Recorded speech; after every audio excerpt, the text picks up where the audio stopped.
Thank you very much. It was a really interesting presentation. I just had a question on the use of repeated measures and power, and thinking about, well, sort of heavily influenced by the paper that you wrote on this last year. And noting that in this study you're using the repeated measures to look at the trajectory of impact over time.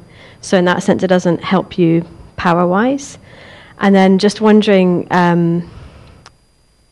so then what does that mean for us in terms of the power that we have when we're looking at the effect of the intervention 25 months after it was started? I mean, I don't know exactly how that was estimated, but if it's still using the baseline measure of profits or the baseline measure as the controlling variable on the right-hand side, then I'm assuming you've got less power there to look at what the impact of the intervention was. So I was just wondering if I'd just be interested to hear about your thoughts on that, and also about how you measured profits. I mean, I know these are really difficult things to measure, and just how well do you feel they were measured at these various points in time? And then also I was just sort of trying to think about, why would there be this? I found the result on the driving out of high ability or wealthier people in terms of starting a new business very interesting. And I was just, wondering whether, could this be in part driven by a demand story? I mean, in a way, when we look at training programs or we look at providing cash to potential businesses or current businesses, we see the issue as being a supply story. We just need more businesses. But there's also a demand for the services that are being provided. And I don't know sort of with what intensity you were training people within the areas that you were working, but could there be a demand story here that there was sort of some satiation, so there was going to be a natural trade-off between who was starting up the new business? Should I take a couple and then, yeah.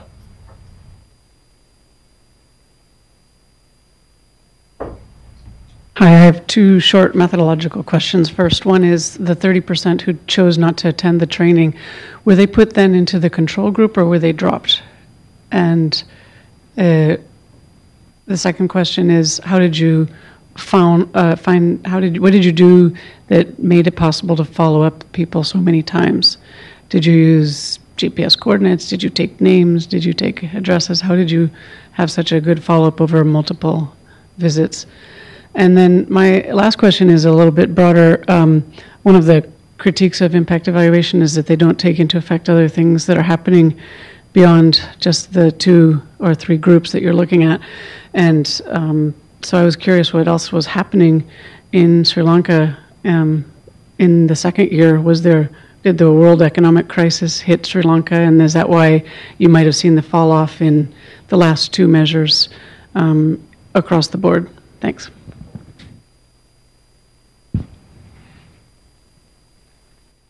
Thanks. I have a couple of questions. I think, Alan, your question is exactly right to focus on the benefit cost analysis. And I would say from MCC, 5% return's low. We wouldn't fund a 5%. So it's a question of perspective too, right? The 5% return. Related to that, there was no discussion of opportunity cost. I don't know if these potential businesses, whether the foregone return, how that was estimated, and so the profits from the new business, how do you compare those to what would have happened without that? And similarly, question is when these entrepreneurs enter into this kind of crowded, informal space, is there any consideration of what happens in a general equilibrium sense? It's not likely to have a huge macroeconomic effect, but are they actually generating new commercial activity, or are they basically taking from others who are active? And one last question, that is, the insights that you find from this, David, are that maybe we ought to think about a different clientele. And yet it seems that everybody who's going into this space is not interested in that clientele, right? And I know that that's one of your, that's an interesting finding. But if I would think about the SLBDC, their targets are businesses. The people we think about. The general impetus behind this is the idea of getting businesses to thrive and grow. And yet what you're finding is something which is really inconsistent with that. And so I guess the question is, what kind of receptivity have you had in that community as to kind of whether this insight would actually affect the way that they implement their programs? Let me take one more, and then I better answer some of these.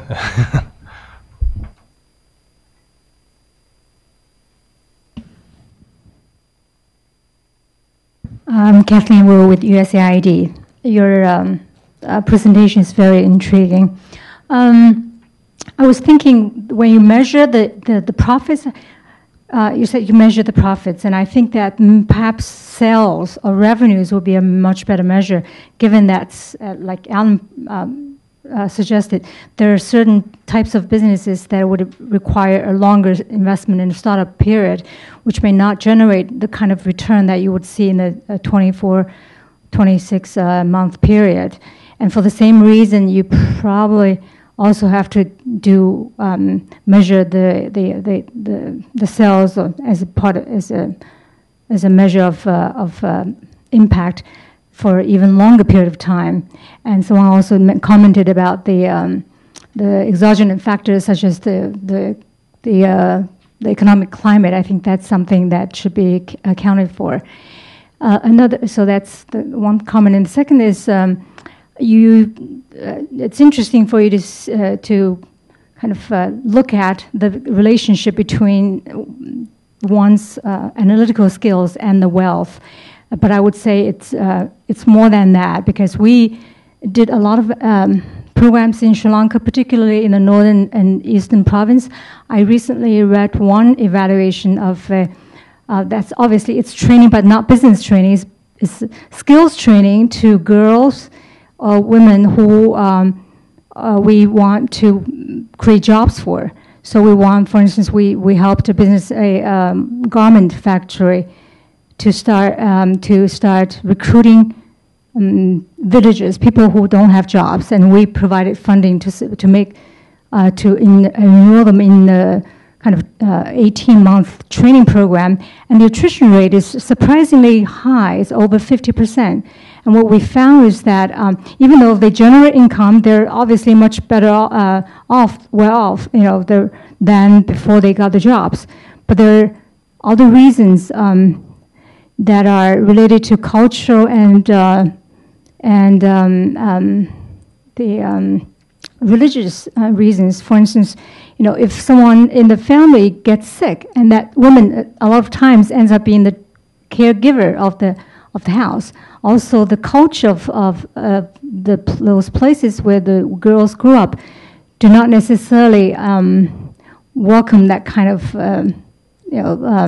intervention, meaning that they have to get up and be transported by a bus at 6 o'clock in the morning and go to a garment factory and operate sewing machines and come back at 5 o'clock. So even though they can generate income and do make money, it's not the kind of lifestyle they want. So that's just a comment. Okay, so is this? Do I do? Yeah, or is, Go ahead. It should be there. okay. So thank you. These are all good comments. Let me answer a few of them. So this question on repeated measures, and I guess this is the problem. I write too many papers, and then somebody's always going to turn one of my papers and say, "Well, in that paper you said that." So what we're doing here is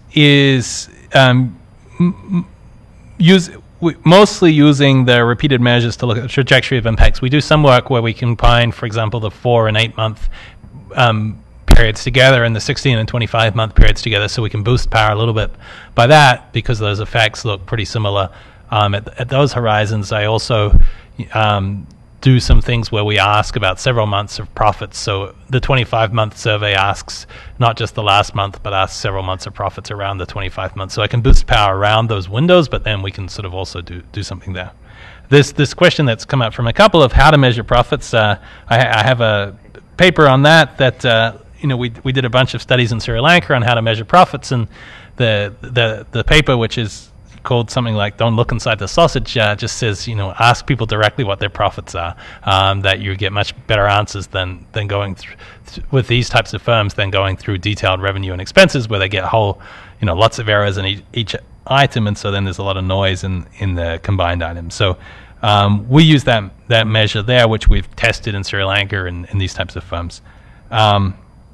This question that came up in a couple of points on, is there general equilibrium things going on here? We, as part of the reason that's going on is that we're driving out, some of the better operators because they see the market getting too saturated.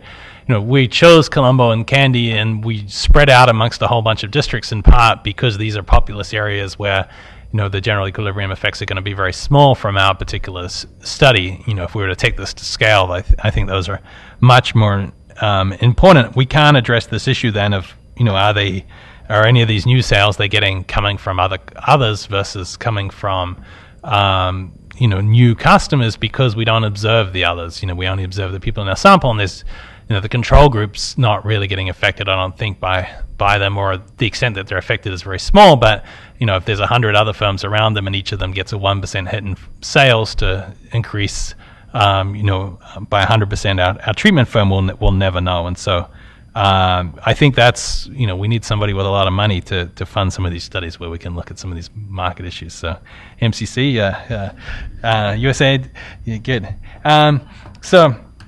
This question on, the ones who are not in training, what happens to them? So we do both intent to treat and treatment on treated analysis. So, they get when I present the intent to treat estimates, they're just treated as if they got treated. When I give the treatment on the treated, they're coded as, we use the instrumenting and code them as 0. This question on the opportunity cost, or what they would be doing if they weren't doing this. So I realized I went through everything very quickly, but I did look at work income there, and so they are better off in terms of wages plus profits in the potential group.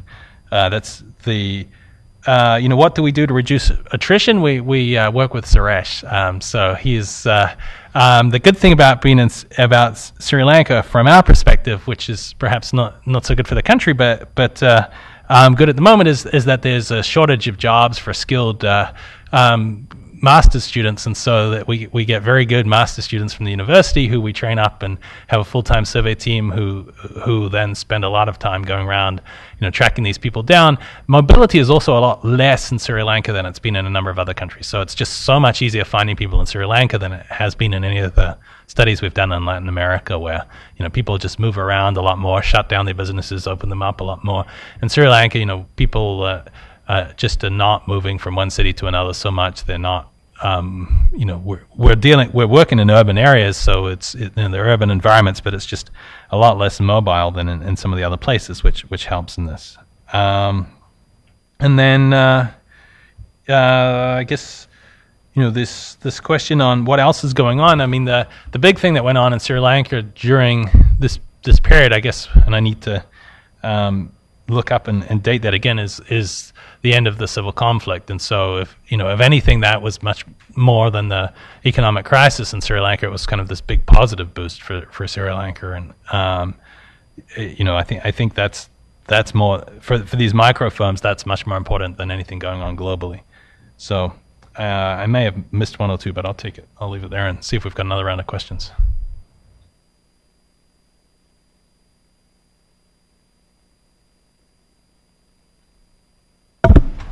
Can I ask one? As you were talking, I realized that something I missed in reading the paper the first time is that your sample selection criteria on the continuing firms were firms that were making less than 5,000 rupees per month, right? Or reported making less than 5,000 rupees. So one thing I'm wondering in retrospect is all of your firms are growing in terms of monthly profits. The control firms as well as the treated firms, and I'm wondering if what you did by giving them grants might have been just to speed up their growth, if they're actually growing. And do you think that's a possibility, or is it probably more than that? No, I mean, my view is that the efficient steady state for a lot of these businesses is pretty low. You know, you've got a relatively local neighborhood demand that you're servicing. The economy is growing, and so that steady state is sort of changing a bit, and you've got this big, you know, this sudden boost with the end of the civil conflict, and so, you know, potentially what's going on is we've allowed, you know, by giving people some capital, we've allowed them to more quickly reach that new steady state, but then they're kind of there again, and so I guess that's my sense. Okay. Yeah.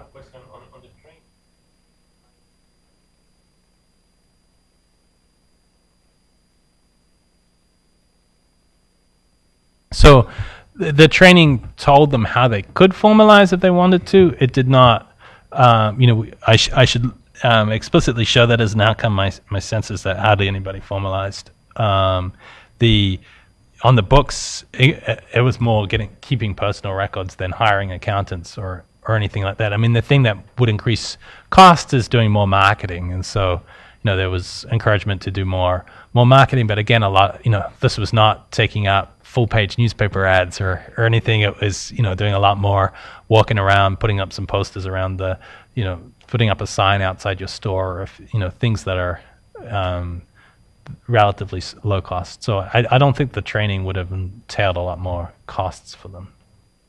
Yeah. Can I ask another question? On your last slide, it was No. and with heterogeneity of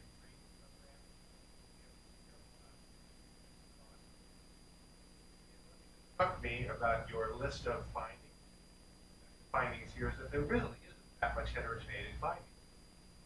It's very hard to find results which was a cost-effective way of accomplishing the objectives that either donors or governments use in their rhetoric to support the spending of this on these projects, right?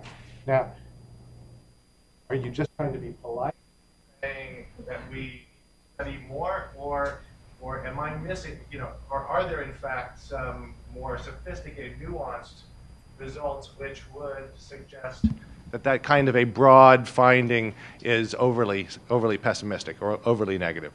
So I guess there's two,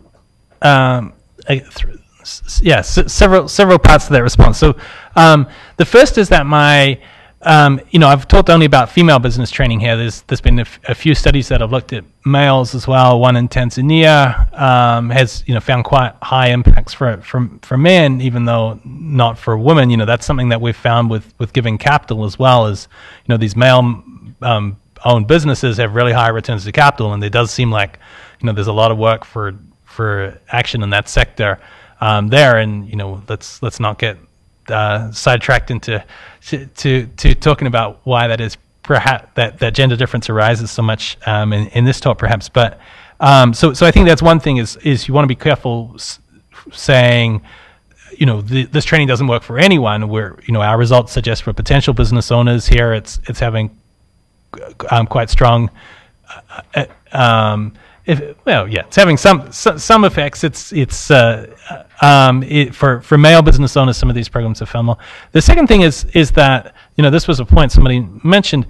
You know, is 24 months too short a time to be looking at it? You know, once you start putting in discount rates and things, then maybe if you're not seeing anything in 24 months, then you know, the returns later down the line have to be really large to warrant doing it. But, you know, a lot of these studies. The other studies have not taken that long a horizon, you know, looking at 1 year at most, or and, you know, all these studies, including ours, are on relatively small samples, and so the power to rule out that they have had relatively large percentage point increases in profits, especially in some of these other studies, is really low.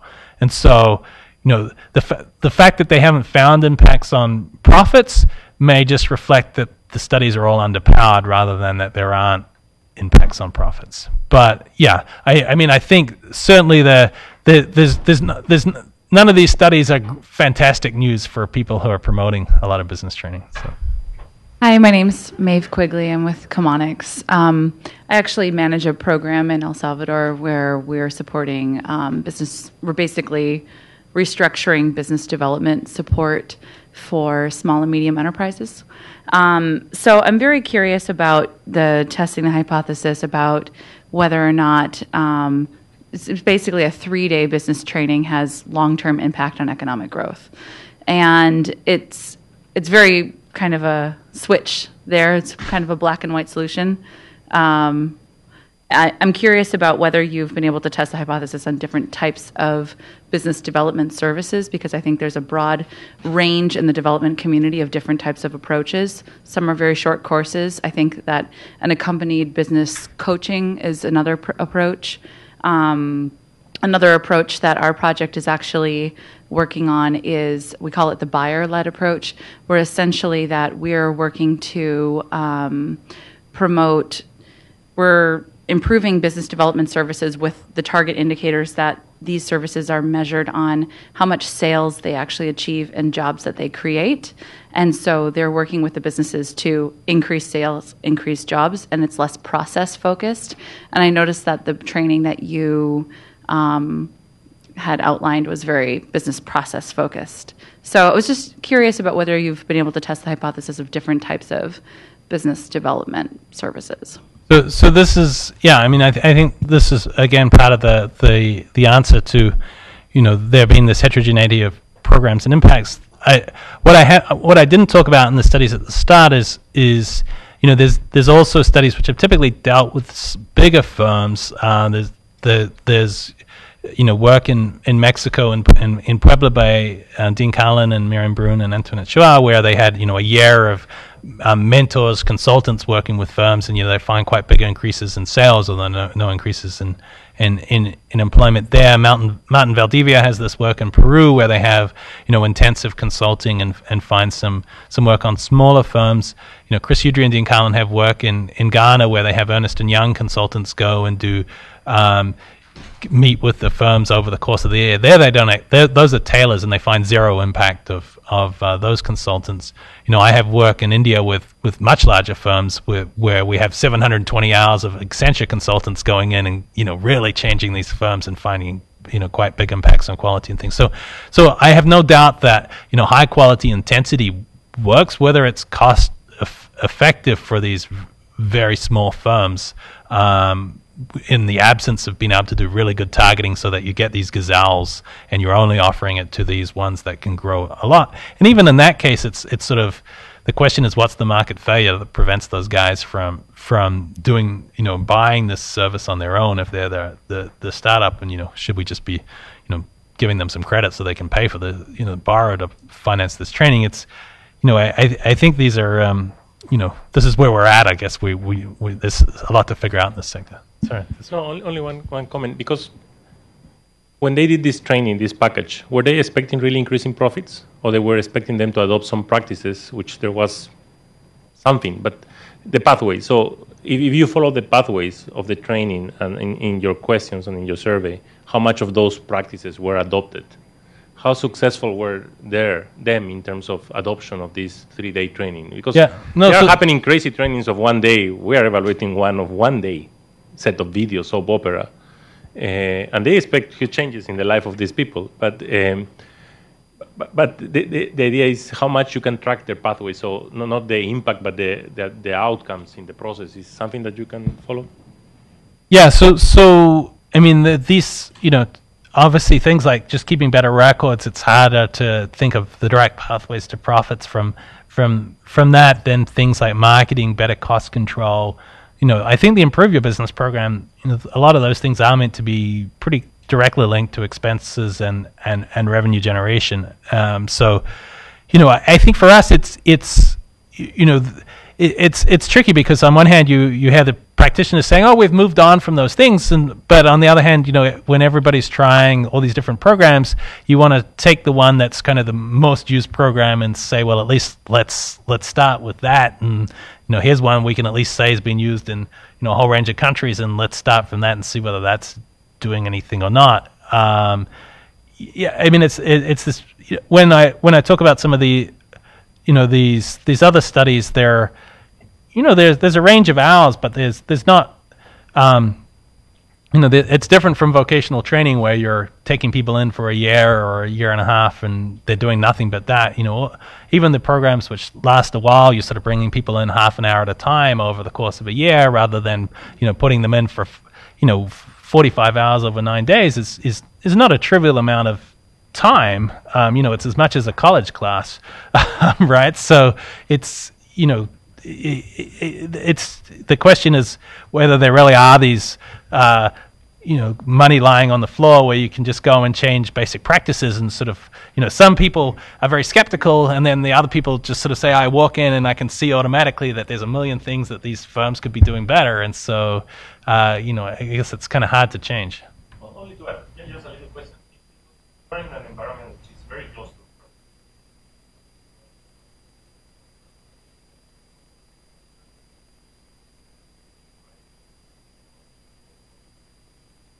but changing profits is breakthrough on something and then therefore they can.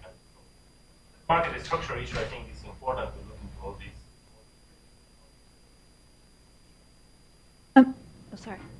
Just to repeat for Ernest, the point was that the profits are essentially driven to zero because these firms are in perfect competition. So I do agree with that point, which is shouldn't entry decrease profit? But my point was, following up on your point, you did show the chart with the adoption. I mean, it was just number of practices adopted, so it wasn't sort of a fully conceived outcome measure, but there was an outcome measure there. And the interesting thing about it is that it could almost argue the opposite of the need for intensity. I mean, in some sense, awareness was a big part of the intervention because the control group also started adopting practices, which, as you argued, could simply be the awareness from the survey. And in fact, the treatment group was able to do it faster because they were getting help, but once the control group knew that there were these things they should be doing, then perhaps more slowly over time they went out and adopted them. And they didn't adopt as many, but maybe they figured out how to adopt the ones that were more related to profit instead of adopting all of them that had been trained. And so if you believe that that's the story, then the argument is, okay, well then all we need to do is go in and make people aware that there are these things that they could be doing, and we don't even need to do 3-day training in order to bring about some of this change. I mean, I'm not saying that's necessarily the case, but the chart that you showed about adoption and the survey effect could tell a different story. Yeah, we need controls for our control group. So. Yeah, I have one question. It's about how much can we compare the ongoing businesses with the potential businesses. To the extent that I feel the treatment is better tailored for the potential business, just because a one-shot grant might work better for them as a startup capital loan, let's say. While the ongoing business, I mean, if you're selling fruit in the market, yeah, you could sell more fruit for a couple of months, but then after that, it's probably gone. So unless maybe if you have a beauty salon and you buy a dryer or something, it works. But I feel for the potential business, the loan or the grant is very important. Well, maybe it's not the same for the other group. Yeah, so that's where our other work is useful. We gave $100 or $200 one-off grants to existing businesses, and for the men, we found, 6 years later, those businesses were more likely to have survived, were still more profitable. We permanently increased their life income by a one-time, one-off grant. So we think, actually just increase.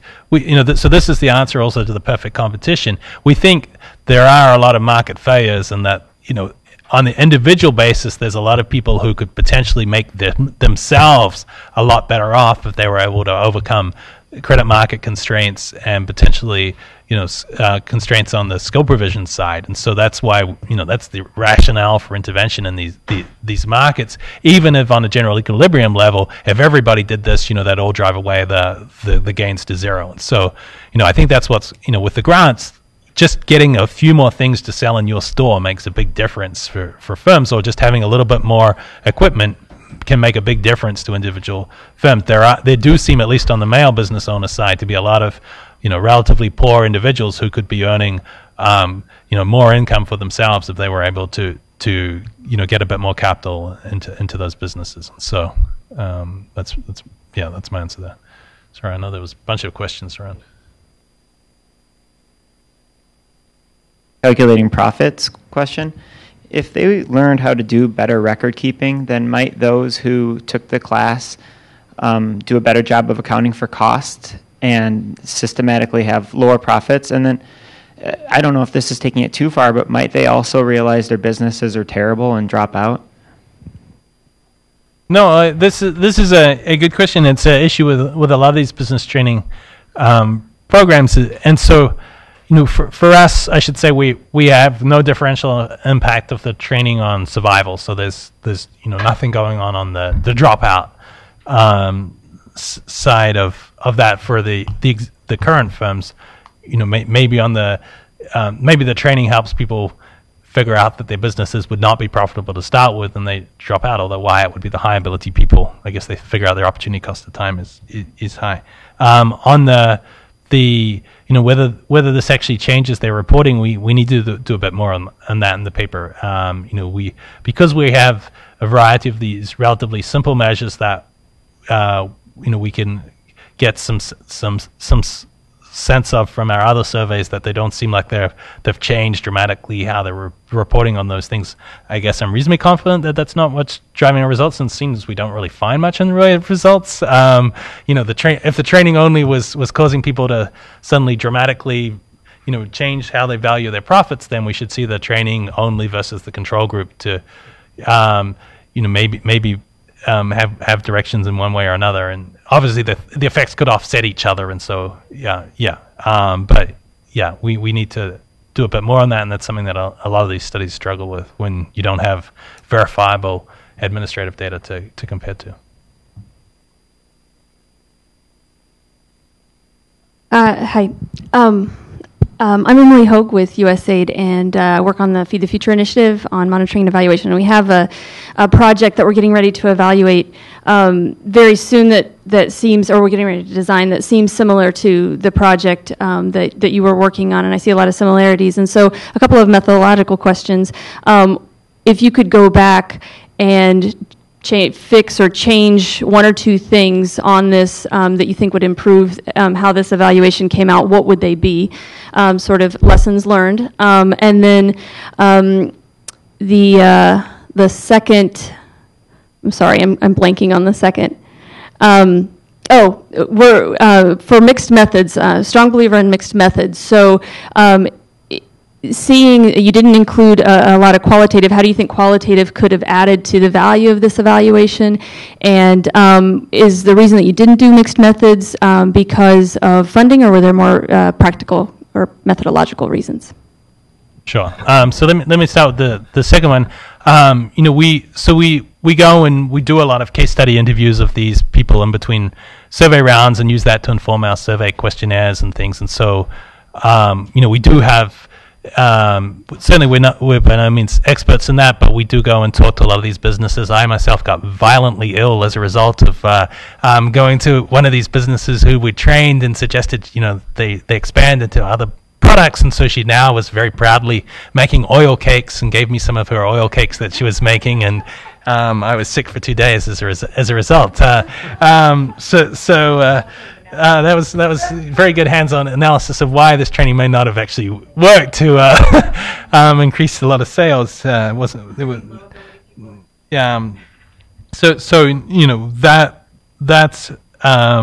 trying to understand what's going on amongst individual businesses and talking to them a lot to inform what we try and measure across a lot of businesses was certainly part of it. In terms of lessons learned, I mean, I think the big issue is just for these things, given how much fundamental heterogeneity there is in these businesses, both across businesses and for the same business over time, just having a much larger sample and a lot of these issues, Alan is way more optimistic than me about the ability to tease out quantile treatment effects and things. Ideally what we would like is a sample of 5,000 or 10,000 businesses, and then we could try a range of different content on these businesses, and so you can test more intensive versus less intensive forms of training, or you can look at who this is going to work for most. You can try different approaches, and so I mean this is I guess this is where I see the frontier being, is that there's everybody's doing what they can with the resources available, but it's sort of all these little studies of 500 firms here or 200 firms here. We need the big study, right? We need several big studies, but it's just it's given working with these firms, you can do a bit by collecting a lot more data on the same firms, but fundamentally. Or you can focus a bit more on a few industries and try and learn a bit more about how those industries work. But then there's a lot of trade-offs there. So I guess that's my thoughts. Out of time. So.